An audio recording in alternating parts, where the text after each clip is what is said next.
call them. I noticed I was saving money. I'd always had a savings account ever since I got a job. I just turned 23, but I got a job when I was 16. I started saving money. I was like, oh, people taught me to save. The Dave Ramsey school of finance was pay yourself first, put it in a savings account, don't touch it, leave it alone. And then I found out like I'm not saving any more money as the years go on. Like if I have like my savings account gets to like $5,000, it's less than it was at $2,000 even just a few years ago. So why is it so important in your mind? I mean, it makes sense, but why is it so important to have assets? Especially we saw the stock market go down and then it came back, tenfold just these last few months. Why do you think more people don't understand about assets? What do you think people don't understand about assets in general? I guess is a better question.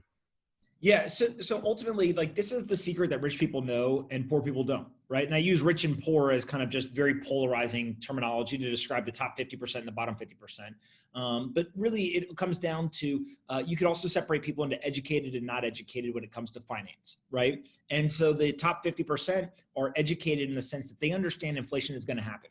You cannot stop it. Right? It may not be a lot of inflation or it may be a lot, but either way, we live in a world where there is inflation. And so that if inflation will devalue the dollar, right? And so again, if you want to hold dollars, you're going to have less and less purchasing power in the future. If you want to not hold dollars, you can buy assets, whether that's stocks, that's a house, that's, investment properties, that's precious metals, Bitcoin, whatever.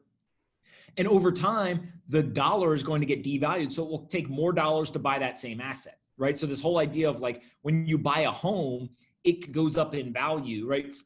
Home prices always go up. No, it's not that the prices are going up from the value of the home increasing. It's that the dollar's being devalued over years and years and years. And so if you go talk to your parents or your grandparents and you say, hey, how much did you buy your house for? If they still live in the same house, they'll say, oh, we spent $40,000 on this house.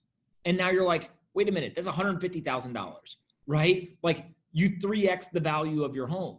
No, the value never changed. It still is a home, right? And yeah, sure, maybe the area became more or less desirable to live in, but really where a lot of that appreciation came from is simply just over years, the dollar being devalued. So where that brings you to is the educated, who happen to usually be the wealthy, they understand to get out of cash and invest, right? The system is set up, it punishes savers and it rewards investors. And so what you got to be able to do is you got to be able to get out of cash into investments where you can hold assets for very long periods of time and just allow inflation to take its toll and you end up, quote unquote, making money, right? Because you'll have more dollar value in the future than you do today. If you don't do that and you just sit in cash and you live paycheck to paycheck, then what ends up happening is the value of your dollar is going to get devalued. And instead of making money like the wealthy and educated do, you actually are losing money. Right? Like you described in terms of literally you're having your purchasing power stolen from you. And so that's just not a good situation to be in. And so people just need to understand that investors get rewarded and savers get punished in the existing system.